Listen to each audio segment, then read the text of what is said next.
Thanks for being here. Subscribe to Cheating Stories Best, so you don't miss new stories. The wife found out that her husband was with her own lover, but what were they doing together? Today's story with a similar plot. Enjoy it!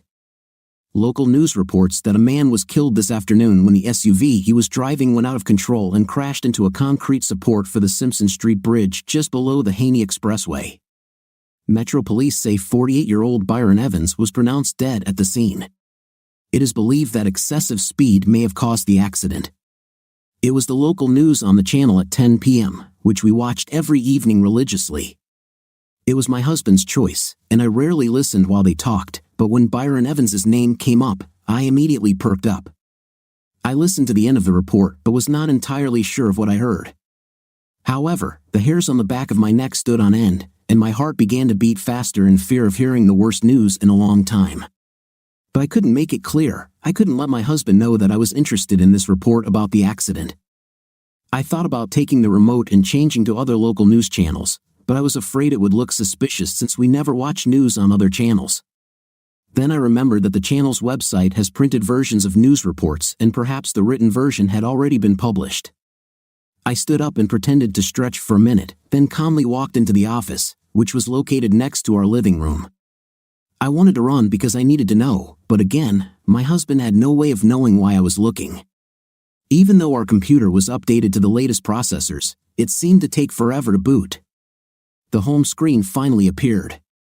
I logged into Chrome and opened the channel's website. I scrolled down looking for the local news section. Here it is, word for word, as it was read in the news a few minutes ago. The more I read, the more my tears flowed. Byron Evans was my partner in a 10-month secret affair. The man I cheated on my husband with was dead. I hung my head and cried. My name is Julie Harris. My husband's name is Richard, but he was always rich to me as soon as I knew him. We have 2 sons, both with higher education and successful lives, although neither of them has yet given us grandchildren. Rich and I met in college. We dated for about a year before he proposed to me on campus in the spring of our 3rd year. We decided to wait until graduation before getting married, although, of course, our night attraction did not take long to develop. The first time Rich and I made love was magical and basically convinced me because everything else about it seemed perfect.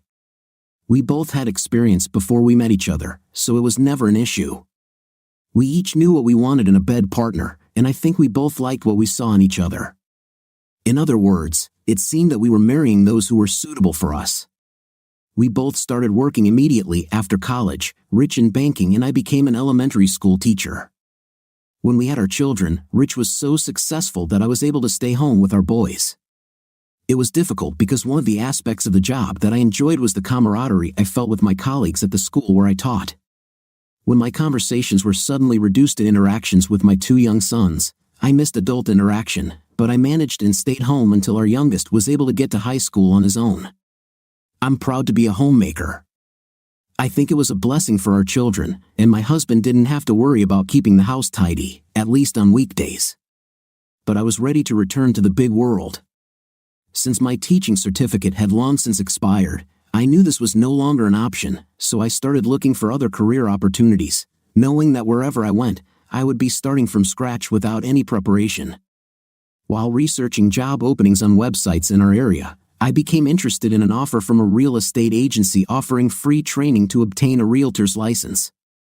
Having stayed at home and raised children for most of my adult life, I enjoyed reading various home magazines, especially those on home decor and design, so I sent a request by email and received a response the next day. From there, I was accepted into the training program and soon received my license. The licensing ceremony was attended by various real estate agencies looking for new realtors, and I was able to secure a position with Sunshine Agency. I've been fortunate to be in the $4 million sales club for the last 5 years. I'm good at my job.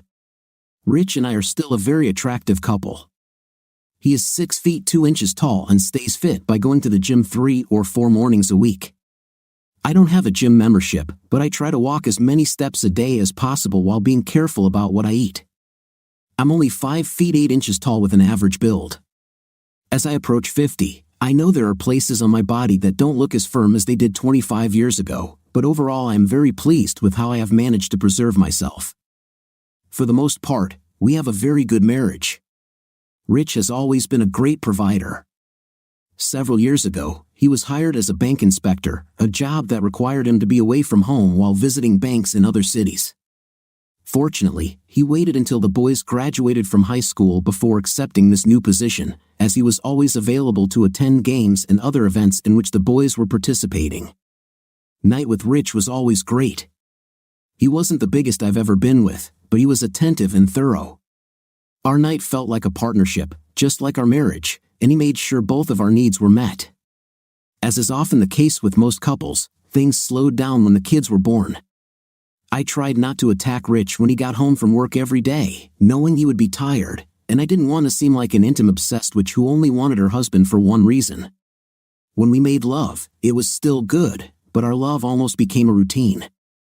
These years, I was looking forward to empty nest syndrome hitting our home because I was hoping our night life would return to the level it was at when we first got married. I even went out and bought new underwear to wear for the first week once our youngest left for college.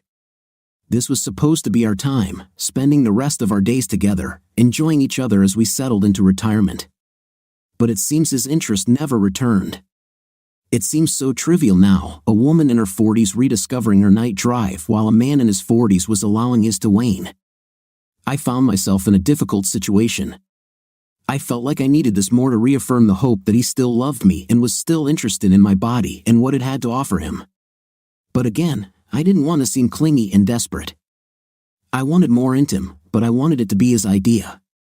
The impossible task was how to make these two things happen together. I read books, online articles, and magazines about other women in my shoes. Some were able to make progress in their marriage through counseling, but many were like me, not wanting to press the issue for fear of being rejected so much that he no longer wanted to stay married to me. The thought of being single at my age didn't appeal to me at all. As I continued reading, I discovered that other women were finding a way out of marriage to gain confirmation that they were still attractive as intimacy beings. Many of these women were just regular cheaters, finding their intimate needs satisfied in a variety of ways. Others had actually reached agreements with their husbands to have a boyfriend or two on the side solely to satisfy their intimate needs. I didn't want to cheat on my husband at all, neither secretly nor with his permission. I grew up in a good home with good values, and finding a life partner meant forever, no questions asked. So I resigned myself to the frustration of trying to satisfy my night needs with my own hands, knowing that it was not as good as having my needs met by my husband. But I also felt that it was not just my intimate needs that were going unmet. I also missed the feeling of affection that we used to share when we first started dating. We did everything to be together, showing each other how important we were to each other.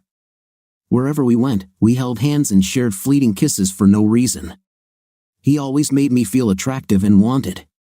Both of these things were important to me, but now I wasn't sure if he thought I was still attractive. He would come home from work, especially after being on a business trip checking a bank, and settle into his chair in front of the TV. We fell into a routine of individualism, he in his place and I in mine. The problem was that our places never merged, never connected. His happiness meant returning home to a comfortable home, going about his business according to his schedule. His happiness and my happiness were two completely different things, and my happiness was no more. Not once in all this time did I make a conscious decision to cheat on Rich. After all, I was still a good girl, a conscientious wife who knew that marriage lasts a lifetime and no one guarantees that life will always be happy. With that in mind, I was not looking for a partner for an affair. I didn't want to be that kind of person. When Byron Evans came into my life, he and his wife Gloria were looking for a new home, and I was their real estate agent. Byron owned his own accounting firm and was very successful, hiring the best accountants and paying them above the city average to attract and retain the best of the best. This allowed Byron and Gloria to buy a large house in a fashionable suburb. I organized several showings that I thought would suit their needs. The first couple of times I showed them the property, I didn't notice anything unusual. Byron and Gloria appeared to be a happy couple, hugging and holding hands. In fact, I remember feeling a little jealous of their mutual affection, which was missing in my marriage. Their love for each other motivated me to look even harder for properties for them. They deserved their dream home, and I wanted to make that possible for them. But after the first 2 showings, something changed, at least in my head. I began to notice subtle differences in the way Byron interacted with me. There were some looks, especially when I showed a little cleavage or maybe my skirt rode up a little higher as we looked into closets and drawers. Sometimes he accidentally touched me. At first, I thought it was completely innocent and non-intimate touching, but as it continued, I realized it was intentional. At first, it was flattering. These small gestures were part of the intimacy I'd been missing with Rich. It was great to feel attractive again. I began to return his looks with my own.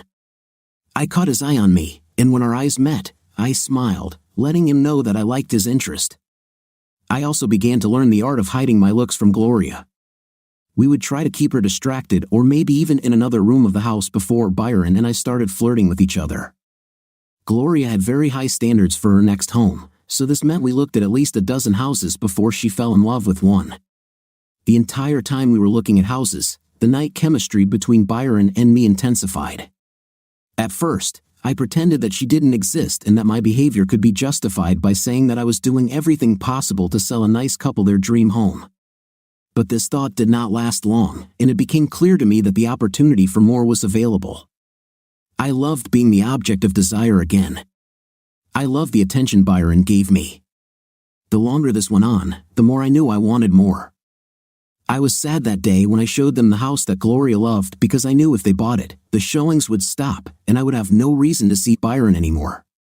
As we toured this last house, and as Gloria began to realize it was hers, she would retreat to a specific room or area of the house, leaving Byron and me alone for a few seconds. We looked at each other with smiles on our faces, each probably thinking lewd thoughts. As Gloria continued her inspection, we heard the back door open and saw her in the yard. Byron closed the distance between us and kissed me, carefully hiding us from the window so that Gloria wouldn't see us. It was exciting. We broke the kiss after about 5 seconds, but I wanted it to last. We hurriedly went to join Gloria in the yard, and as we walked towards her, I felt an unusual feeling of excitement. My body reacted to the kiss in just 5 seconds. It loved what it experienced. Byron and Gloria decided on the spot that this was the house they wanted. I went to my car to get a blank copy of the notice of intent to buy form, which was not yet a formal contract but indicated to the seller that the intent to buy was present. They agreed to the price they wanted to offer, and I started filling out the contract. I leaned over the bar, filling out the form, and realized that I was wearing a blouse that was cut quite low. As I bent over, my bra-covered breasts were on full display, and I looked up to see Byron enjoying the view. Catching him looking like that wouldn't change anything about my already damp panties. After signing the offer form, we parted ways. They went back to their current home, and I went back to my office to submit the form. At home that evening, sitting with Rich and watching TV after dinner, I couldn't help but remember the showing of the house earlier that day, especially Byron's kiss and his obvious interest in me. I felt extremely guilty and wondered if I should tell Rich about this. Instead, I decided that it was just a one-time mistake and that I could prevent similar behavior in the future. Telling Rich would only draw more attention to the individual failure than it deserved. The next day, I received a counteroffer to the Evans' proposal, so I called Gloria with the news. She told me she would call Byron, and they would get back to me soon. About 20 minutes later, Byron called me. He said they would like to make another offer but wanted to look at the house again before doing so. We agreed to meet later in the day. I arrived at the house about 10 minutes before the appointed time so that I could turn on the lights and unlock the doors. When I saw the Evans' car pull up, I expected to see Gloria and Byron. However, when only Byron got out of the car, my heart quickened, remembering our incident yesterday in this very place. Byron smiled as he walked through the door. I remembered the decision I'd made the night before. Kissing him was a mistake I wasn't going to make again. He came up to me and, without stopping, put his hands on my shoulders. I looked at him and asked, "Did you want to see the house again?" He smiled back and said, "Well, not really. I wanted to see the realtor again." With these words, he leaned down and kissed me, and all my resistance dissipated. Here was a man who was interested in me, who clearly wanted more than my professional help in buying a house. It had been a long time since I had felt needed or wanted in that way, and I quickly gave in. We stood in the front room of the house, kissing for what seemed like at least 5 minutes. As soon as we stopped, he walked to the front door to make sure it was locked while I relocked the back and garage doors that I had just opened before he arrived. We nervously moved closer to each other again, but this time our kisses were more aggressive, our hands exploring each other while our tongues intertwined. During one of our kissing breaks, Byron said, "I've never done this before." I just shook my head and said, "Me neither, and I really didn't plan for it." "I didn't plan either, but as soon as I saw you, I knew my plans had changed. You're so beautiful and nicely and full of life, and I knew I wanted you." His words made my heart swell. After such a long time without any attention from my husband, finding out that Byron thought that way about me was the best news I'd had in a long time. I hugged him again while he caressed my breasts and my buttocks with his hands. Then I realized that I would let him have a night with me. I realized that I was going to cheat on my husband. There was no furniture in the house, so he led me to the bar counter, the same one where he had looked into my blouse yesterday. I turned around to see that Byron was no bigger than my husband, but it wasn't about needing to have him inside me. It was all about feeling desired, feeling attractive, and knowing that a man I barely knew wanted to me. I panicked when I realized we weren't using protection. I may be almost 50, but I had not yet gone through menopause, which meant I was most likely still fertile. The rare times Rich had a night with me, we were safe because he had a vasectomy after the birth of our second child. And now here I was, worried about getting pregnant for the first time in almost 25 years. Byron saw the worry in my eyes. "What happened, Julie? Wasn't that good for you?" I shook my head in denial and replied, "No, it was very good, but we didn't use protection. I can't get pregnant, not at my age. Moreover, my husband had a vasectomy many years ago. If I get pregnant, it will be pretty easy for him to figure out that he is not the father." Byron put his hand on my shoulder and said, "Calm down. After our last baby, I had a vasectomy too, and it's still working." With relief, I laid my head on his chest. I didn't know what was going to happen with this new thing we had just created, but I did know that we would have to be extremely careful in every aspect of it because I didn't want anyone else to know about it, and I'm sure he felt the same. We quickly got ourselves in order, at least on the outside. I was a whirlwind of emotions inside, still excited, knowing that another man found me attractive enough to, nervously hoping that my panties would be able to hold what he left inside, not sure if this was a one-time thing or if we would try it again, and perhaps most noticeably, embarrassment at how I had allowed this to happen. For some reason, the expected feeling of guilt had not yet hit me. Byron came over and kissed me and hugged me. There were no words. What do you say to the person with whom you just broke your marriage vows? He started towards the door when I stopped him. He stopped and looked at me, not understanding why I stopped him. "Do you remember why you really came here? The new offer?" With a sheepish smile, he approached the bar again. I took out the proposal sheet and went through the contents with him. He signed the proposal and then kissed me again. This time, before he headed for the door, he whispered in my ear, "That was wonderful. You're beautiful and hot, and I hope we can do it again." I was seething inside with excitement as I watched him leave. When he left, the full weight of what had happened fell on me, and for the first time, I felt guilt descending on me. My husband loved me, and I loved him. I had selfishly ignored this love to satisfy my desire to feel attractive. This is not what a good wife does. A good wife accepts that a strong relationship is not just about intimate and puts aside her own selfish needs to be there for her husband. The drive back to the office gave me time to think about what I had done. By the time I pulled into the lot, I had convinced myself that it was a one-time mistake that wouldn't happen again. This decision was reinforced when I went into the office restroom to freshen up. That evening at home, I tried to act normal, although this was not necessary because Rich would hardly have paid attention to me. If he had not paid attention to me before, I left work early so I could get home before him and take a shower to wash off the evidence of my affair. Even dressed casually after a shower, he still didn't notice me beyond the usual "Hi, how was your day?" More than a meaningless conversation, he made no attempt to acknowledge me that evening, and when we went to bed without a single kiss, I was already planning to meet Byron again. It turned out that meeting him for intim was not as difficult as I initially thought. He suggested setting up private email accounts for both of us to exchange messages because we both used our phones for work communications and didn't want incriminating evidence showing up on them. As the owner of his own accounting firm, it wasn't strange for him to spend time outside the office meeting with clients during the day, so his absence during our meetings did not arouse suspicion. My job was the same. I showed houses throughout the day, and it actually turned out to be the best place for us to meet. These were only houses listed for sale by the company I worked for, so even if another realtor on the long list wanted to show the house, he would have to take the keys from us. If I had a key to the house, I knew they couldn't have it until I returned it. We just had to be careful not to get caught, so houses without curtains or blinds weren't an option. I also tried to choose furnished houses, but this was not always possible, so there were times, like our first time together, where we had to be creative with our positions. We varied meeting times so there was no recognizable pattern. Our big challenge was making sure we didn't meet too often so that people wouldn't become suspicious. I knew that in Rich's case, after our first meeting, I could hide it from him since one of the purposes of my affair was that he had practically ignored me for several years. Plus, he and Byron's wife Gloria couldn't get away from work as easily during the day as Byron and I could. The frequency we settled on did not raise suspicion among our colleagues because it seemed that we were simply doing our jobs. I knew at the time that if I was caught in a house I was supposed to show, I would probably be fired. This was a bigger fear for me than being discovered by Rich simply because I knew Rich would never accidentally stumble upon the house I was showing.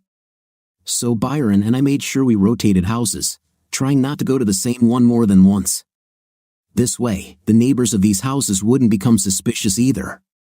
We thought we had everything covered, and over the course of 10 months, we really had everything covered. I didn't count the number of our meetings, but on average, we met every 2 weeks, with a couple of extra meetings thrown in at random when one of us just needed some extra time together. Each meeting was as comforting as the previous one. Knowing that someone wanted my body and wanted to share theirs with me was so exciting. It wasn't all that great at the time, to be honest. Byron wasn't any better than Rich at Intim, but at the time, I needed to feel wanted, and Byron wanted me enough to work as hard as I did to make our romance happen. This became the new normal. Rich didn't suffer because he almost never touched me intimacy, let alone acknowledged me as an intimate being with desires to be wanted and needed. Byron provided these things for me. I saw no reason to stop. Now I sat in front of our computer monitor, sobbing over the loss of the man who for 10 months had provided me with the intimacy and attention I craved. I had only been with him that morning, and it felt like I was still tingling from the night we shared. I would miss the intim, but I also knew I would miss so much more. I knew because we exchanged emails every day, telling each other how much we missed each other and how much we couldn't wait to see each other again, even if it was only for half an hour. But our letters went deeper than that. We both didn't want to leave our spouses. I even thought I loved Rich more when I was having an affair with Byron because I didn't feel the same desperation and loneliness that I felt when there was no intimacy coming from him at all. It was as if Byron was taking the pressure off Rich, even though Rich had no idea what was going on. Byron and I shared details about our families, our jobs, even the good times when our spouses provided us with something we weren't getting now. We celebrated accomplishments and provided each other with comfort and support when things weren't going so well. He seemed to be interested in every little thing in my life, and I felt the same about his. We even joked that we thought our spouses would be suitable for each other since neither of them seemed too interested in providing intimacy and affection. We made plans for a pretend exchange, laughing at the fact that although it would never happen, it seemed logical. All that was lost, and although I would miss the night, it was a relationship that would be hard to forget. I knew I couldn't. I knew that what Byron and I had would stay with me for the rest of my life. And yet, this knowledge did nothing to ease the pain and grief I felt. I thought about Rich. There was no way he could see my grief because I wouldn't be able to explain to him why I was suffering so much. Yet, I didn't know how I was going to hide it from him. I couldn't even go out into the living room right now, even if I wanted to, because I wouldn't be able to explain to him why I was crying. I couldn't tell him why my heart was torn apart. My first concern was that Rich would be going to bed soon, and if I couldn't stop my tears, I had no idea how I was going to hide it from him. The crying didn't stop, at least not in the near future, so my option was to stay in the office until I thought he might be asleep, and then crawl into bed next to him, hoping not to disturb him. In the morning, he would get up and leave before me, and since he usually did not come up to me to kiss me before leaving, I knew that I could avoid him until the evening when he returned from work. That's exactly what I did. I put another news site on my computer, and if Rich happened to ask me on the way up the stairs, I would tell him that I was just catching up on interesting articles on the internet. Of course, he didn't say anything, and when I heard him walk up the stairs, I relaxed. This brought on another wave of tears and sobs because, without the fear of being caught, I was able to allow myself to truly express my emotions for the first time. I went back to the article I had read confirming his death. I just sat there and looked at his name on the screen, remembering the memories we made together. I thought back to the first time we had a night and the process we created to keep our affair a secret from our spouses and everyone else. Each memory that surfaced led to a new round of tears. At that moment, I did not see how I was going to live further, trying to hide my sadness from the whole world. I was sinking into a dark abyss and couldn't turn to anyone for help to get out. At that moment, another thought struck me. I reread the article on the screen. The last sentence suddenly stood out like a dark cloud enveloping me and suffocating the life from me. It is believed that excessive speed may have contributed to the accident. The police must have thought he was driving too fast. Oh my God! We had actually extended our meeting today as we were in a furnished house with a bed available, as opposed to the usually empty premises. When we finished having an intimate, he looked at his phone and complained that it was too late and he needed to hurry. The last thing I saw of him was a quick kiss on the lips in the bedroom before he hurried to the front door. Was the extension of our meeting today the reason for his haste? Did I cause his accident by holding him longer than usual? I tried to remind myself that he also had a part in the decision to stay that day and that it was silly to blame myself, but in my weak state, my mind did not listen to reason. All it could see was the damage that extra night today could have caused. This could have resulted in the death of my lover, trying to rush back to his office or to his loving family right after we had made passionate love.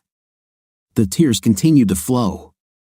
I turned off the computer, making sure to clear my browser history so Rich couldn't see what sites I'd visited. By this time, it had been an hour since Rich had gone to bed, so I was pretty sure he was already asleep. I walked to our bedroom door and stood outside. His steady breathing told me he was sleeping, so I entered as quietly as possible and headed to the bathroom adjacent to our bedroom. I closed the door and turned on the light. I was shocked to see my face swollen and red in the mirror. Apparently, I cried more than I thought. I took a towel from the drawer and soaked it in cold water, then applied it to my face. The cold shock seemed to stop the tears for a moment. I took off my clothes and looked at myself in the mirror again. The sight of my body without anything brought back memories of our day together today and the pleasure that Byron gave me. The realization that I would never get this from him again brought back the tears. Before I put on my nightgown, I again put the cold towel to my face. I climbed into bed next to Rich, but sleep did not come. Tears wet my pillow as I continued to process the memories of those exciting moments with Byron. I remembered earlier that day when he spanked my fifth place while he took me from behind and how I wished I could experience more of that since Rich wasn't that adventurous. Although I couldn't risk leaving marks on my body that might indicate that I was doing something forbidden, not that Rich spent any time looking at my body without clothes. With these thoughts bombarding my brain, I curled up into the tightest fetal position I could muster. I even turned my pillow over after a while to have a dry place for my head because the tears didn't stop. When I ran out of all the memories my brain could hold, I was left with one single question: how am I going to survive this? I must have dozed off because when my husband's alarm went off in the morning, I didn't expect it.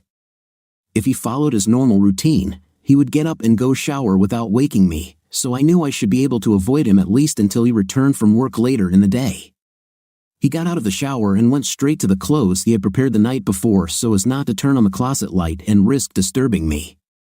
As I lay in bed, I realized a couple of things: that I wasn't usually awake when he was getting ready for work and that he was careful not to disturb me while he showered and got dressed. I had not paid attention to these little things before, and now I was surprised to learn about the efforts he made to allow me to sleep longer. I also knew that he was a creature of habit and did the same thing every day, but it was nice to know that at some point he thought about my needs rather than his own. I heard Rich's footsteps on the stairs. I knew he would stop to drink the coffee he had made earlier in the evening in the coffee maker. I also knew there would be something quick for breakfast, sometimes fruit but usually just a granola bar. Soon, I heard him open and then close the front door, and I knew I had the whole day to myself. I got up and went to the bathroom again. I turned on the light and looked in the mirror, seeing that my face was still in a terrible state, swollen from a night full of tears. I couldn't go to work today, but I knew I had a couple of house showings scheduled. The tears started again when I realized that one of the showings was in the house where Byron and I had an intimate yesterday, which turned out to be the last time. I didn't think I could enter that house again. I picked up my phone and texted the other agent in the office, the one who was my best friend, and asked if she could take over my showings for the day. I didn't think she'd wake up this early, but I hoped she'd see it and respond quickly enough that I wouldn't have to worry about it for the rest of the day. Just in case she couldn't, especially for the furnished house, I messaged another agent as a backup. With this done, I was lost. I didn't know what to do. I tried to lie down again, but sleep still eluded me. I needed to keep myself busy so that maybe my thoughts wouldn't get caught up in the memories of what happened yesterday. I ran a hot bath and added soothing oils, hoping that the hot water and atmosphere would help take my mind off Byron. It helped, but I still had random flashes of memories of those secret moments with him. I wondered if there would ever be a time when I wouldn't think about what we were doing. I came out of the bath and found some things that had been neglected around the house. I worked until the tears took over me again, and then I sat down and tried to calm down. I repeated this cycle 3 or 4 times and was glad that I was at least somewhat productive. I looked in the mirror again and decided that I needed to take a shower before Rich came home. After that, I started cooking dinner, something I didn't always have time to do since I often had house showings in the late afternoon and evening. I was preparing for his arrival. I knew I had to keep my emotions under control in front of him, and I couldn't hide from him for the next few days or weeks or however long it took to get over it. Rich arrived home at exactly 5:30 p.m., like clockwork. He looked at me a little confused when he smelled dinner already cooking. I could see him trying to take it all in, but I wasn't going to say anything until he asked. Finally, I think it got the better of him. "Are you just home early?" It's a pleasant surprise to smell dinner already being prepared. I tried to act as casually as possible without revealing my emotional state, so I calmly replied, "I didn't go to the office today. I started having some allergic problems in the morning, which made me dizzy all day, so I asked someone to cover my showings and stayed here. I thought that dinner already ready for your arrival would be a pleasant surprise for you." He came over and kissed me on the cheek, a very rare occurrence in recent years and something that definitely made me take notice. We usually fell into a very boring routine in the evenings, no talking during dinner, then straight into the living room to watch TV. Sometimes we discussed what we would watch, but usually that was it. The noise of the television kept the deafening silence from becoming too suffocating. Usually, I hated this silence, but tonight I hoped for it. It would be much easier to hide my sadness if we didn't share unnecessary conversations. Thankfully, after an unexpected kiss on the cheek, we returned to our normal routines. I tried to focus on the TV shows he had chosen, but my thoughts couldn't help but wander to Byron and our time together. I began a strange inventory of our meetings, trying to remember each of them, knowing that our dates were so numerous that it would be impossible to remember individual occasions. I managed to keep a straight face for the most part, but I had to get up once to go to the bathroom when I couldn't hold back my tears. Almost 24 hours had passed since I heard the devastating news. I didn't expect to get over my sadness so quickly, but I hoped to deal with it better. I couldn't keep running and hiding from Rich. Even in our boring evening routine, Rich would probably sense that something was wrong, and I didn't know what I would say to him if he did. It became too hard to hide.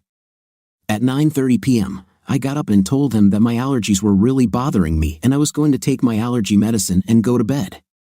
He nodded at me, perhaps saying "okay, honey," or maybe it was just a random muttering sound, but it didn't matter. I went upstairs and immediately went into the master bathroom, checking my appearance in the mirror.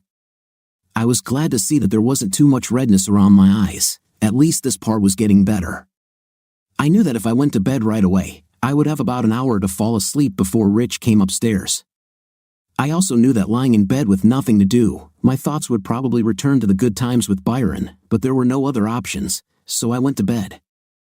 As I lay there thinking about him and our time together, my hand involuntarily fell between my legs, not to please myself but simply as a reflexive reaction to the intimacy we shared with each other. Sometime before Rich came upstairs, I fell asleep. I never heard him come into bed, nor did I hear him get up and leave the next morning. Byron's death may have affected me, but at least my relationship with my husband continued as if nothing had happened, which I realized was best for me now. The next day, I was able to come to the office. I still felt terrible, but with no home showings scheduled for today, it seemed like I could hold up in my office, updating listings and calling potential clients to try to move them along on the decisions they still had to make. This meant that I could close my door and isolate myself from the rest of the staff, knowing that interacting with coworkers would not benefit me. I took a break around 10:30 a.m. and opened the local morning newspaper online. I don't know why, but I ended up in the obituary section to see if there was service information posted for Byron. It was scheduled for Saturday morning, which was 2 days later. I was faced with a dilemma.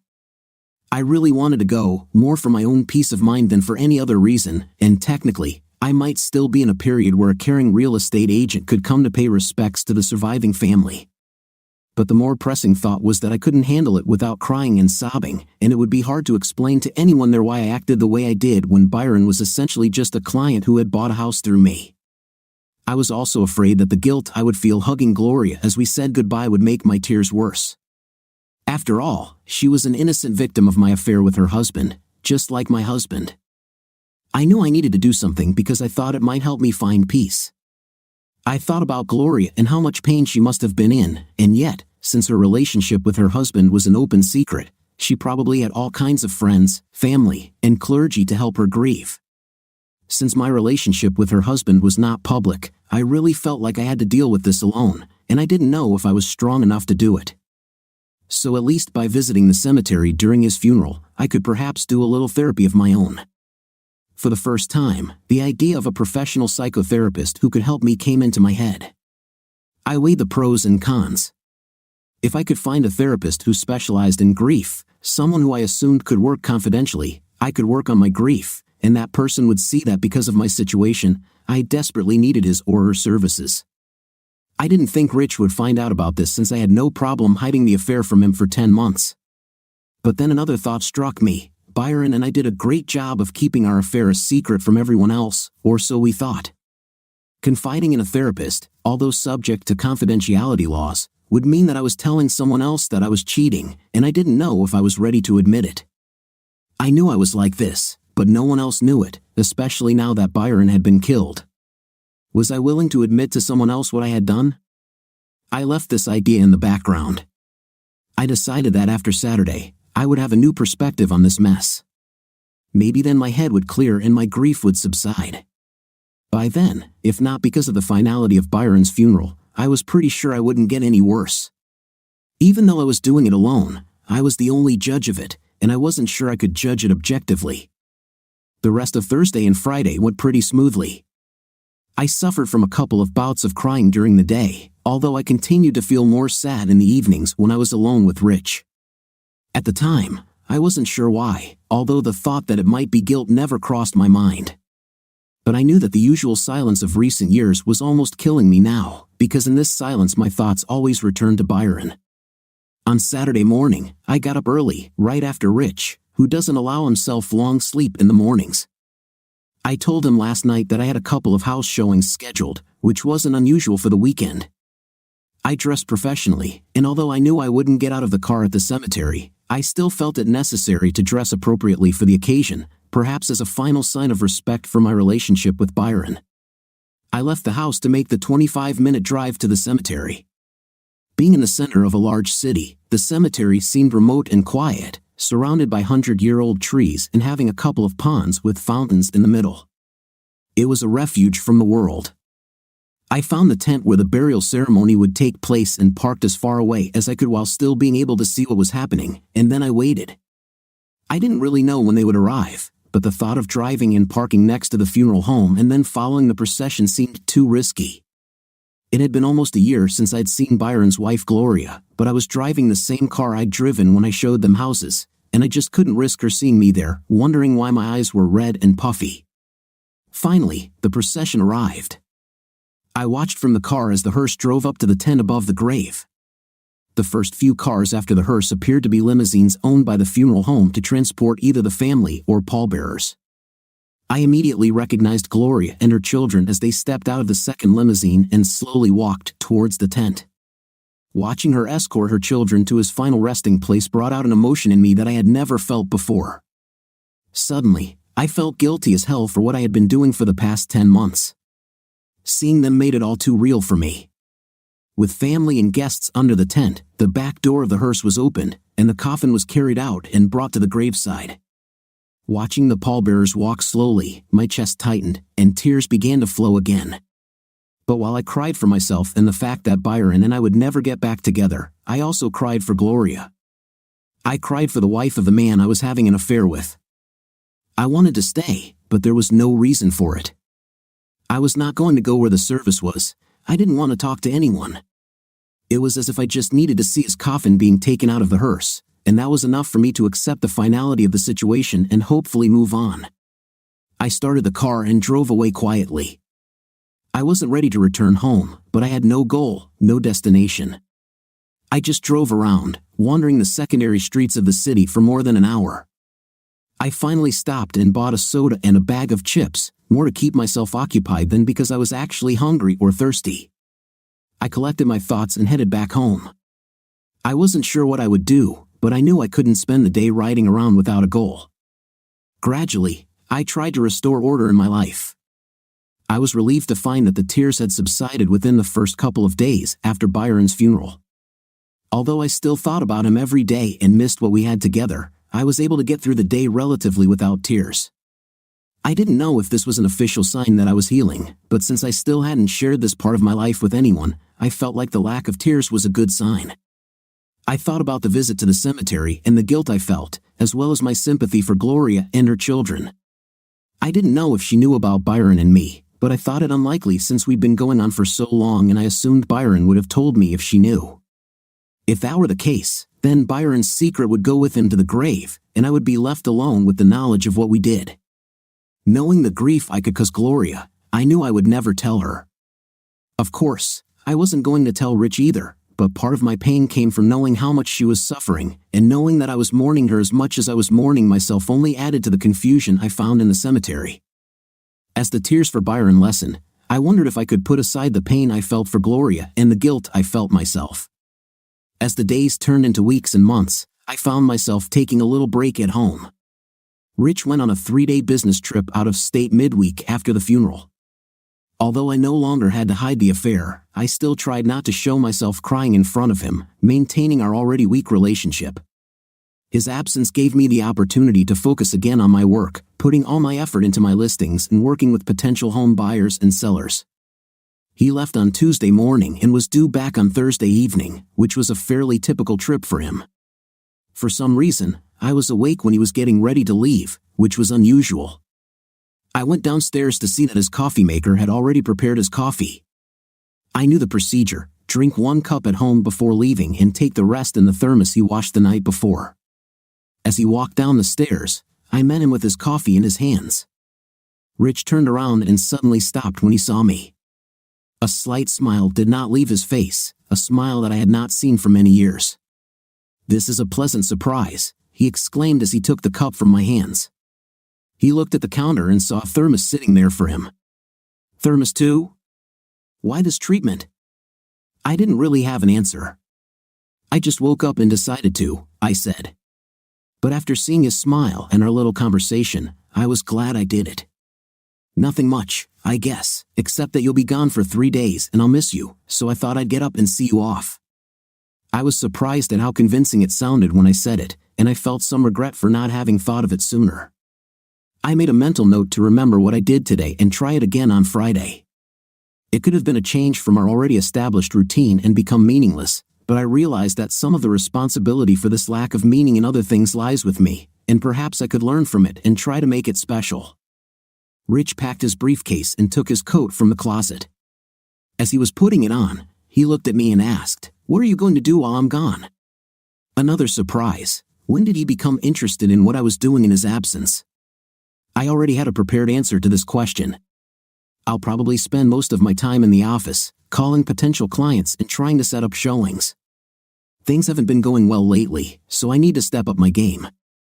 He headed towards the door, and I followed him. I put my hand on his arm, and he surprised me by turning around and giving me a small kiss on the lips. Watching him walk down the sidewalk to his car, I felt a little confused. He was paying more attention to me than he had in a long time. Why was today different? He had gone on business trips before, a very common practice in his duties as a bank inspector. I would guess that at least once a month he would go away for 2 or 3 days out of the week. The only difference I could think of was that I was up before he was, and that almost never happened. This made me think, how much of this stagnation in our relationship was my fault? It was true that he was stuck in a rut, but perhaps my own routine was too predictable. Thinking too much about how we were nothing like who we were at the beginning of our marriage. I felt it was stupid to blame him for all our problems, and yet I was afraid that that was exactly what I was doing. It definitely gave me something to think about as I prepared for work. It had been 3 days since Byron's funeral, and although I still thought about him every day in one way or another, I found that the grief I still felt didn't stop me from doing what I needed to do. My last bout of tears was on Sunday morning, the day after I watched Gloria and her children, and her entire family, send Byron off. I looked forward to work, hoping that the energy I felt would help me catch up. My work suffered terribly while I was lost in my grief. It was too easy to come and close the door to hide from the rest of the world when I felt tears coming. I hadn't shown a house since the last time I was with Byron. In fact, I hadn't even contacted a potential client in about a week. Keeping in touch with my clients had been the most important part of my successful sales record. I cared about them and wanted them to find their dream homes, so keeping in touch with them while they were looking was important. I opened my client list on the computer and started calling. It was difficult to contact some clients during the day because they were often at work and could not take my calls, but I always left detailed voicemails, including information about potential new properties. Those with whom I was able to talk were glad to hear from me. A couple of them had decided not to look for new properties just yet, but had given me permission to contact them if I thought the perfect home had become available. They knew I wouldn't call them to show them just any house. They trusted me to find them something perfect. An hour into my morning, it was time to call Justin and Amber Stoddard, a young professional couple who had been married for 3 years and decided to wait with the kids until they bought their forever home, as they called it. Because of this, they were extremely picky, which sometimes caused frustration for agents who would spend countless hours working with a couple that seemed impossible to satisfy. But the Stoddards were a sweet couple, not much different from Rich and me years ago, so I wanted them to find a home where they could stay forever. Amber Stoddard answered after the second ring. "Hello, good morning, Amber, this is Julie Harris from Sunshine Agency. It's been a few days since I last spoke with you, so I wanted to see how you're doing with your home search." There was a pause from the other end, and then Amber spoke again. "I can't believe you called. Justin and I were just talking about you last night. We've decided to increase our cap by $50,000 if we want to find a home that will meet all our needs." I was very happy to hear this. Of course, it meant an increase in my commission if I was able to sell them a house, but I was happy because it was almost impossible to find what they wanted within their budget. This gave them a chance to look at least 7 additional homes listed by my agency alone, not to mention the homes listed by other agents in the multi-listing program. I said, "Okay, Amber, I'll start looking for houses with that higher limit in mind. I know for a fact that we have at least 2 or 3 that I think will meet all your requirements. How soon do you want to start looking?" Amber responded, "Actually, Julie, we have one that we'd like to see as soon as possible. If possible, after 3 o'clock today would be great. We're looking forward to seeing this one because we know it has a lot of what we're looking for, but until now, it's been out of our price range. It's time to see how good it really is." I was surprised they wanted to see one so quickly. They must have been researching listings online after raising their budget, and whatever the house was, they were excited to see it. "That's great, Amber. I have the whole evening free, so I think we can schedule a showing if the house isn't occupied. Which house would you like to see?" Amber said, 68 Osborne Road in Norwich. I immediately felt a pang of panic. I knew this address too well. It was the last house I was in before Byron's accident.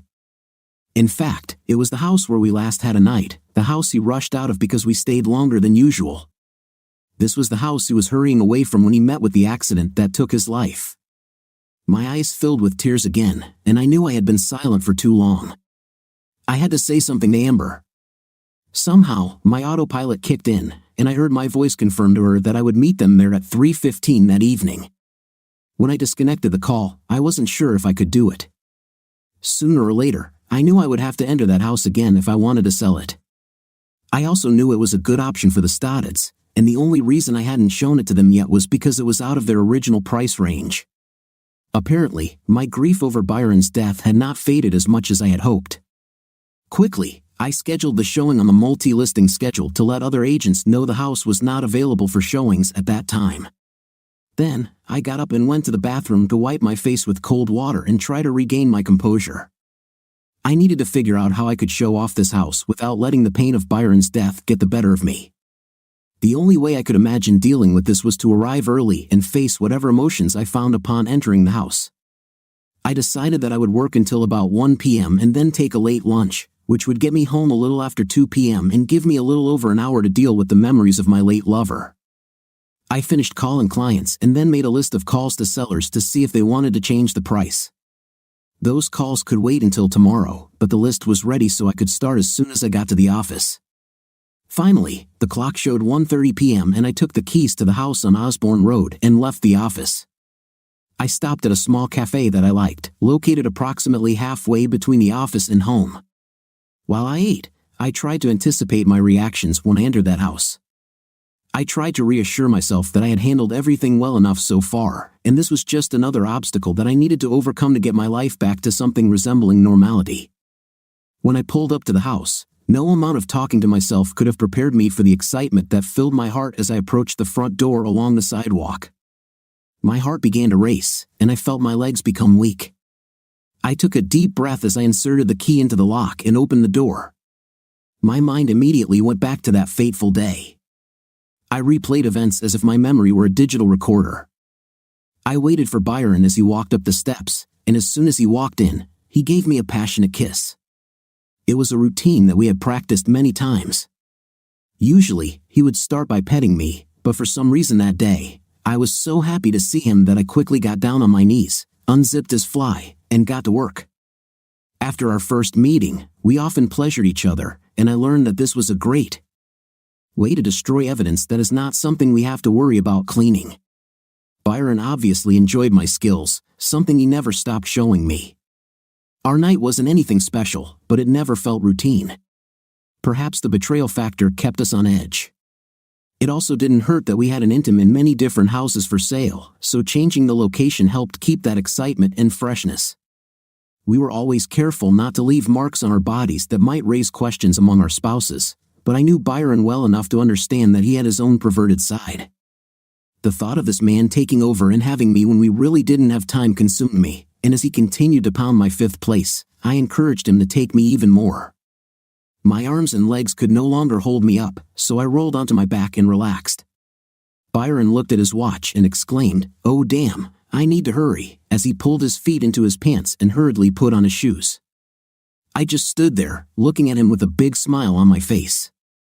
It was an amazing meeting. The last time I saw him, he blew me a kiss as he disappeared through the bedroom door. I listened to the front door slam, then his car, and finally the sound of his car driving away, and as it turned out of my life forever. Now, remembering this meeting, I felt a sudden insight. For the first time, I realized that my grief was not related to the loss of night with Byron. He had the same equipment as Rich and used it the same way. Of course, the frequency of intimacy with Rich decreased over time, but we still made love. In fact, there was a period during this relationship when I had both men on the same day, which I realized probably wasn't the smartest thing to do. But then again, having an affair probably wasn't smart either. What I realized was that I missed the intimacy, the hugs and kisses, the long conversations we had through the thousands of emails we sent each other through our secret accounts over those 10 months. Byron and I never said we loved each other. We both knew it started out as illicit night between two people who met by chance when one bought a house from the other. But with this night, a connection began to form that I did not suspect, and as I think now, could be called love. I realized that this connection had only strengthened over the past 10 months. Not that Rich and I ever fought, but with Byron, there was no worry about the house, about my sons and their problems that arose when they were away from home. We never had to discuss our financial situation, wonder if we'd have enough to retire, or even think about when that would be. With Byron, we didn't have to worry about all those things that sometimes make life difficult, so our bond could grow much easier. I hung my head, realizing that by getting involved with Byron, I wasn't trying to improve the connection that Rich and I once had and still had, albeit in a very different state than before. I never planned on leaving Rich while Byron and I were together, and I knew he didn't plan on leaving his wife, Gloria, either. I doubt either of us really expected the connection that developed, but since I couldn't ask him now, I could only guess at his feelings on the matter. I checked my phone and saw that the Stoddards would be here in about 10 minutes. I headed to the bathroom to check my face and noticed that it wasn't as red and blotchy as it used to be when I cried. Maybe I didn't cry thinking about Byron and us for the last time. Maybe I needed this exercise to put our relationship in perspective. The realization that it was the connection I valued so much and not intimate still weighed heavily on my thoughts.